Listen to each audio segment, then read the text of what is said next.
Los protocolos de los sabios de Sion. Parte 2. Actualidad y análisis. Este es el final del artículo. Fuentes y traducción al inglés desde nuestra web. Continuamos. Esta relación es considerada probable por el hispanista francés Joseph Pérez. Gonzalo Álvarez Chillida, historiador español, también cree probable la hipótesis de Van Praag, ya que Goethe era un hombre interesado por los temas hispanos, como lo demostró en dos de sus novelas, tituladas Villafranca y Puebla.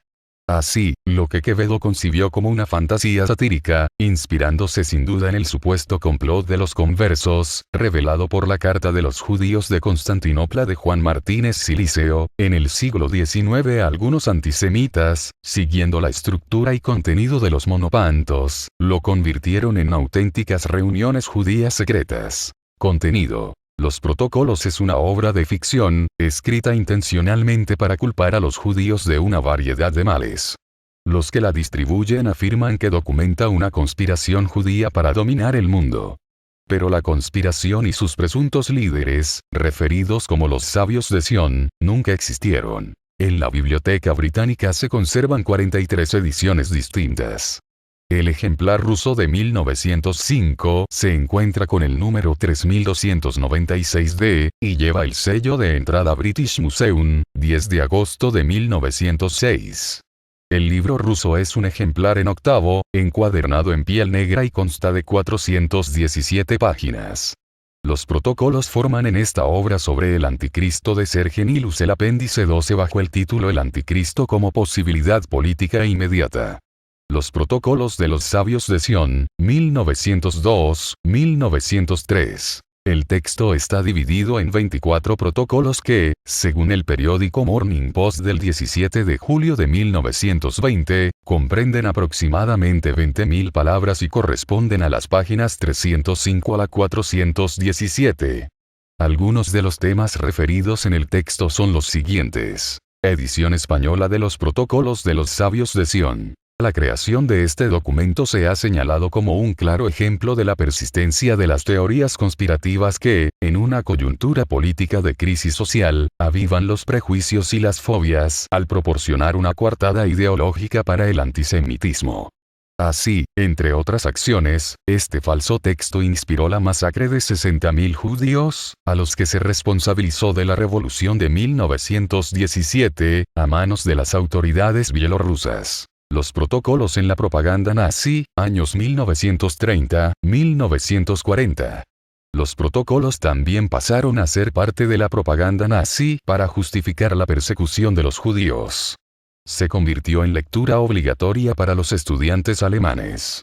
En el Holocausto. La destrucción del pueblo judío en Europa, 1933-1945, Nora Levin afirma que Hitler utilizó los protocolos como un manual en su guerra de exterminio de los judíos. Nunca hubo pruebas concluyentes de que los protocolos fueran una burda falsificación, tenían gran popularidad y grandes ventas en los años 20 y 30. Se tradujeron a todos los idiomas de Europa y se vendían ampliamente en los países árabes, Estados Unidos e Inglaterra. Pero fue en Alemania, después de la Primera Guerra Mundial, que tuvieron su mayor éxito. Allí se utilizaron para explicar todos los desastres que ocurrieron en el país. La derrota en la guerra, el hambre, la inflación destructiva. A partir de agosto de 1921, Hitler comenzó a incorporarlos en sus discursos, y fueron tema de estudio en las aulas alemanas después de que los nazis llegaran al poder. En el apogeo de la Segunda Guerra Mundial, Joseph Goebbels, ministro de propaganda nazi, proclamó: "Los protocolos de los sionistas son tan actuales hoy como lo fueron el día en que fueron publicados por primera vez". En las palabras de Norman Cohn, esto sirvió a los nazis como autorización del genocidio. Análisis. Una lectura del panfleto permite deducir que se trata de una fabricación poco lúcida. Posee un carácter autoinculpatorio, es decir, el narrador, un supuesto anciano de Sion, se culpa a sí mismo de los males del mundo. Carece totalmente de raíces lingüísticas y culturales judías, no parece escrito por un judío.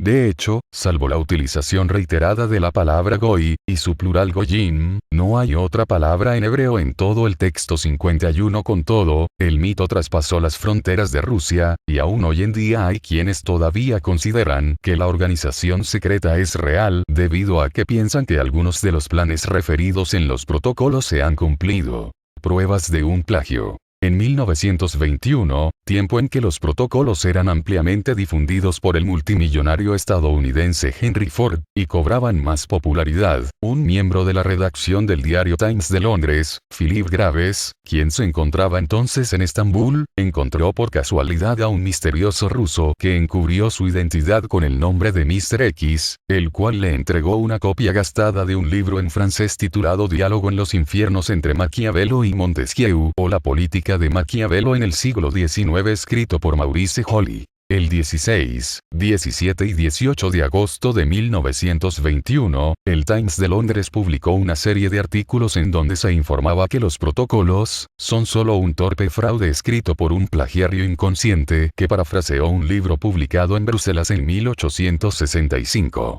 Comparación de los diálogos. Los protocolos 1 a 19 siguen de cerca el orden de los capítulos 1 a 17 del diálogo en los infiernos entre Maquiavelo y Montesquieu, con algunas excepciones.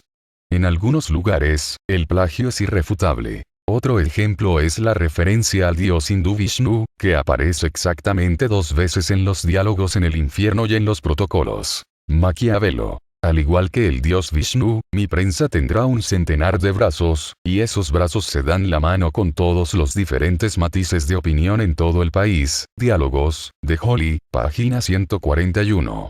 Estos periódicos, al igual que el dios de la India Vishnu, serán dotados de cientos de manos, cada una de las cuales se sienten en el pulso diferente de la opinión pública. Protocolos, de Nilus, página 43. Montesquieu. Ahora entiendo la figura del dios Vishnu. Tienes un centenar de brazos, como el ídolo de la India, y cada uno de los dedos toca un resorte. Diálogos, de Joly, página 207. Nuestro gobierno se asemeja al dios hindú Vishnu. Cada una de nuestras 100 manos activará un resorte de la maquinaria social del Estado. Protocolos, de Nilus, página 65. Además de mencionar a Vishnu, cosa muy improbable en la literatura religiosa judía, y la falta de citas talmúdicas que serían de esperar en el mismo, hay referencias textuales al rey de los judíos. La semimesiánica idea que conlleva fuertes connotaciones de Jesús, sugieren que el autor no estaba muy bien versado en la cultura judía, ya que este término se ha evitado en la tradición judía desde el cisma entre el judaísmo y el cristianismo. Una vez que Philip Graves reveló la medida de la similitud entre los dos textos, se hizo evidente que los protocolos no son un documento auténtico. Graves se dio cuenta inmediatamente del parecido extraordinario entre los diálogos de Joly y los protocolos de Nilus. Había párrafos enteros que habían sido copiados literalmente, mutatis mutandis por el cambio entre diálogo, entre los dos franceses, y monólogo, del sabio de Sion. Graves había hecho un descubrimiento de la mayor importancia. En 3 largos artículos publicados en el Times de Londres de los días 16 a 18 de agosto de 1921, reveló la verdad sobre la falsedad de los protocolos. Graves demostró que el autor, quizás el mismo Nilus, había simplemente plagiado los diálogos de Joly, cambiando el original y agregando material, en parte copiado de Goethe, otro autor antisemita de mediados del siglo VI, para servir a sus fines. El escritor italiano Umberto Eco en El péndulo de Foucault cita a los protocolos entre su vertiginosa descripción paródica de todas las teorías conspirativas acerca de sociedades ocultas y planes mundiales secretos. De manera sintética, hace hincapié en las contradicciones internas de estos sabios conspiradores. Más recientemente, el cementerio de Praga de este autor gira en torno a la composición de los protocolos de Sion. El protagonista de esta novela conoce a personas como Joly y Goethe y termina siendo el autor de los protocolos. El cuento El libro de los reyes y de los tontos, del escritor serbio Danilo Ki, incluido en la Enciclopedia de los Muertos, es una parodia a toda la trama implícita en los protocolos de los sabios de Sion. Actualidad y análisis.